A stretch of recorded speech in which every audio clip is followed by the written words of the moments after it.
আজকের দিনটি শুরু হয় আমার বাড়ি থেকে। তারপর লাঞ্চ টাইমে আমি গিয়েছিলাম আমার একজন খুবই কাছের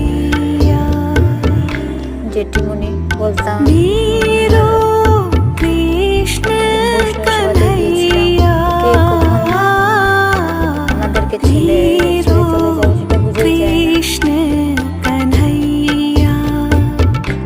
উনি খুব ভালো ছিলেন এবং আমাকে অনেক বেশি ভালোবাসতেন। ওনার আত্মার চির শান্তি কামনা করি।